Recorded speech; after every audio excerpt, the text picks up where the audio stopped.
MOM spent 3 whole days on that cake. Nia's broken. Tear-filled scream echoes through the backyard.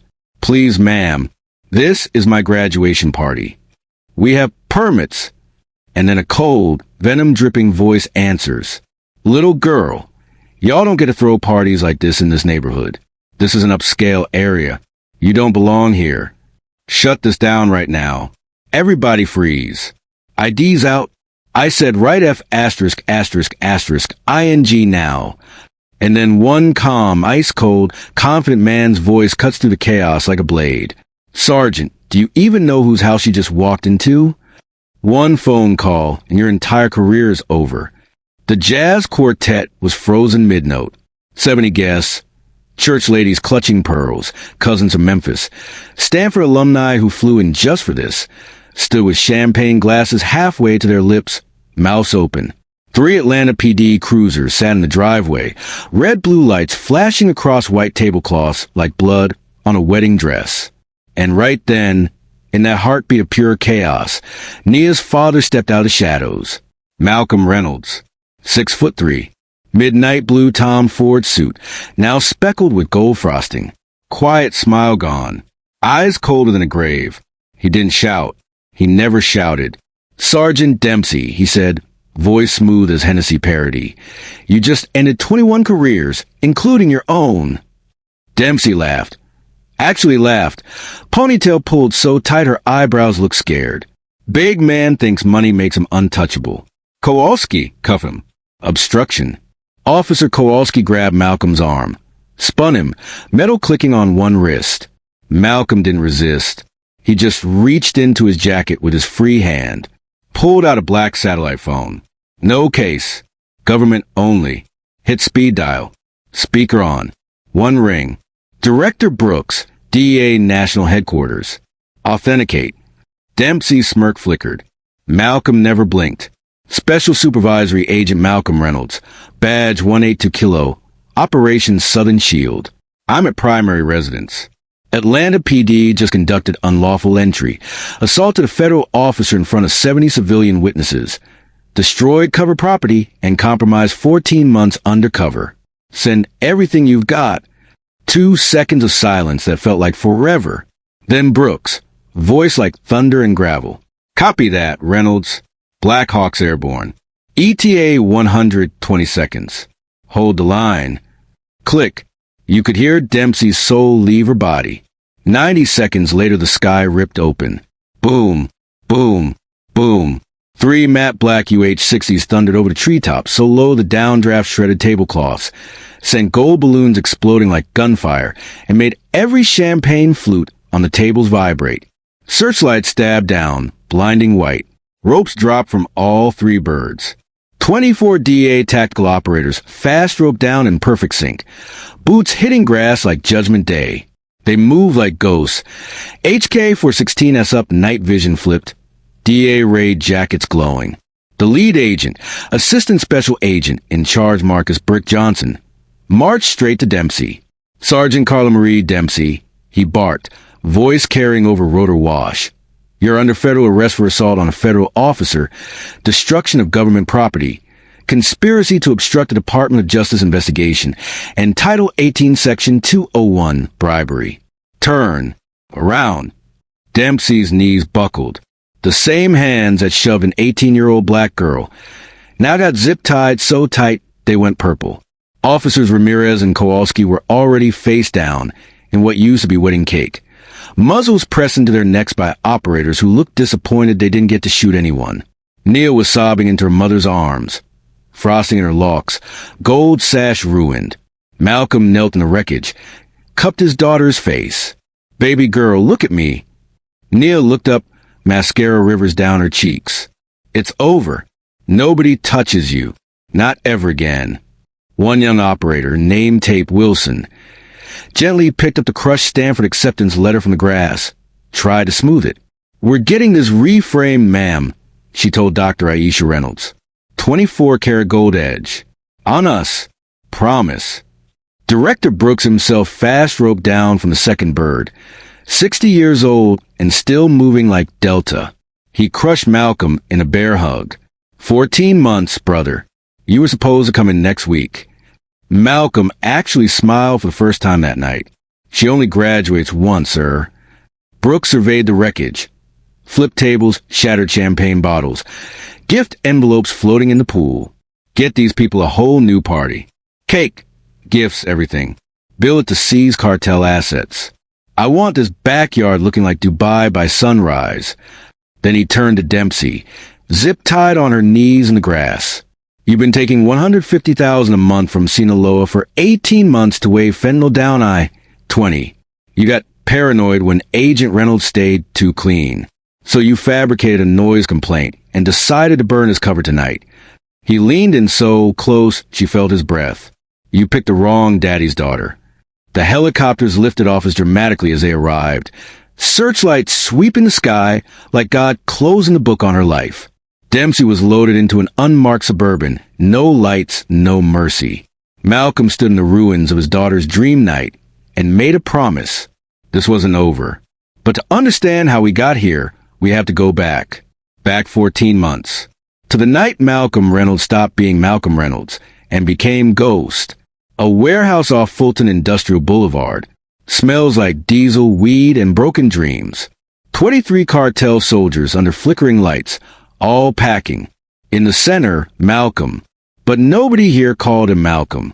Here he was Ghost. Black Balenciaga hoodie. Gold Cuban link thick enough to choke a horse. Diamond Jesus piece catching the light. Across from him, Victor Manuel Herrera, El Lobo. Sinaloa's top plaza boss of the entire Southeast. Tattooed, teardrops. Gold AK pendant. Eyes dead as the bodies he'd buried. Ghost. El Lobo said in Spanish, "You say you can move 50 bricks a week without a single stop. How?" Ghost didn't flinch. "Because I own the stops." He slid an envelope across the table. Inside, $150,000 cash and photographs. Dempsey golfing with cartel bankers. Dempsey on a yacht in Miami. Dempsey shaking hands with El Lobo's own cousin. El Lobo's smile vanished.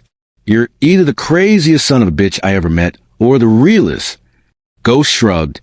"I'm whatever keeps product moving and my people breathing." 10 long seconds. Then El Lobo laughed and clapped him on the back. "Welcome to the family, Ghost." That night, Special Agent Malcolm Reynolds died. The undercover legend began. Every day was a tightrope over hell. By day, quiet businessman in Buckhead, helping Neil with college essays, kissing his wife goodnight, pretending the bruises were from the gym. By night, counting blood money in trap houses, shaking hands with killers, memorizing license plates of dirty cops. He missed Nia's 18th birthday, sent flowers and a lie about Singapore. He missed Christmas Eve, FaceTime from a motel in Birmingham, blood on his knuckles he hid from the camera. Every night he came home, he scrubbed cartel off his skin in the shower until it bled. But he never broke cover. Not once. There were close calls that would have broken lesser men. Month 4, they tested him. El Lobo handed him a Glock with 1 round. "Shoot the snitch."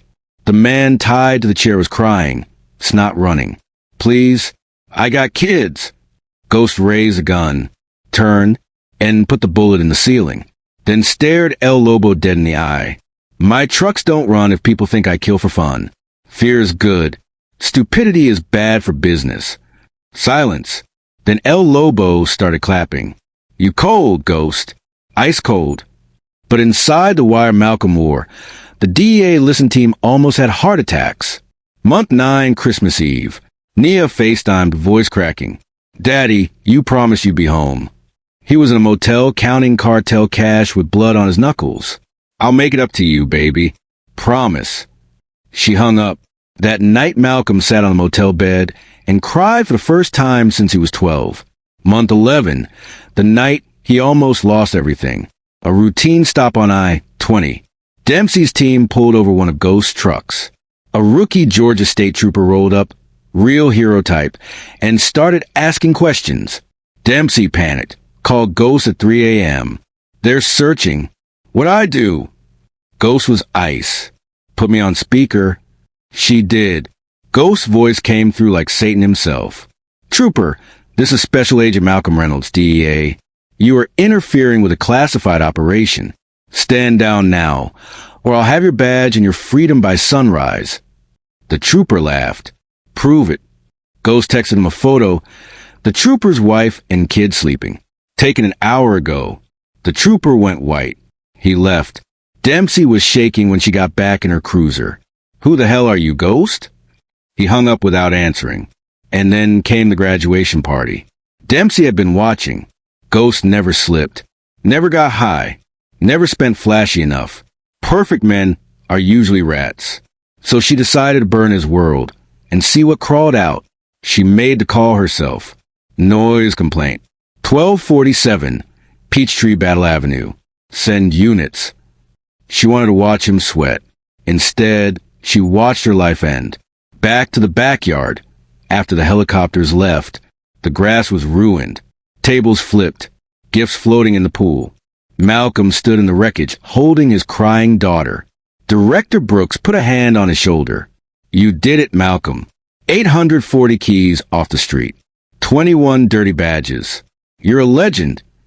Malcolm looked at the destroyed cake. Legends don't let their baby girl cry on graduation night. He turned to the remaining agents. "Nobody leaves till this yard is perfect again. New cake. New gifts. Call every bakery in Georgia if you have to." One young agent raised his hand. "Sir, it's 11 p.m. Malcolm's eyes were steel. "Then you got 1 hour." And they did it. By 3 a.m., a new cake arrived. Bigger. Flown in by helicopter from Savannah. New gift table. New envelopes. DEA replaced every dollar with seized cartel cash. The jazz band came back. Played till sunrise. Nia fell asleep on the couch in her cap and gown, smiling for the first time that night. But Malcolm was already in the study on a secure line. "Director, Dempsey talk yet." She lawyered up. "But the others are singing." Raids at dawn. 72 hours of pure hell followed. 4 a.m., Officer Ramirez's house. Door exploded off hinges. He came up swinging. Flashbang fix that. By noon, 20 of the 21 were in custody. The last one, Detective Marcus Tate, tried to rab it. Malcolm found him at his sister's house in College Park. Walked to the door alone. Tate was in the kitchen, holding a Glock to his own head. "Don't come closer." "Marcus, you flip, you see daylight before you're 60. You pull that trigger, Dempsey walks." The gun lowered. All 21 sang. Dempsey broke last. In the interrogation room, she cried real tears. "I'll take the deal. Just keep my mom safe." She signed.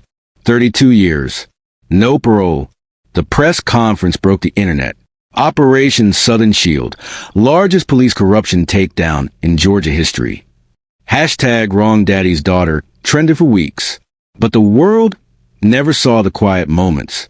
Never saw Nia at 2 a.m. asking why her daddy disappeared for 14 months.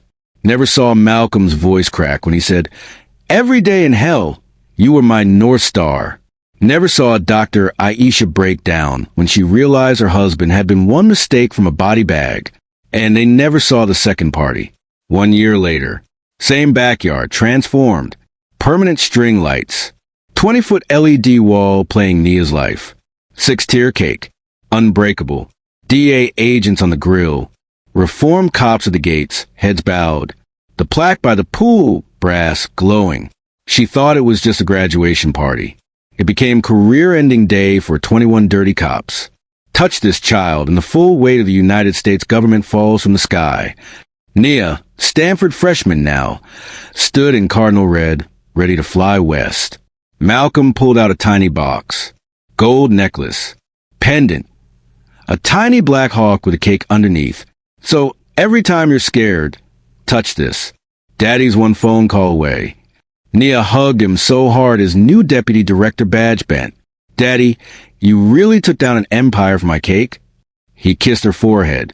"Baby girl, I'd burn the world if somebody made you cry." Under gold fireworks and jazz, a black family danced. Not because nothing happened, but because everything tried and lost. Because some daddies don't just protect their daughters. Some daddies bring the sky crashing down when you touch them. And that is the story of the night they messed with the wrong daddy's daughter. Never forget, never again.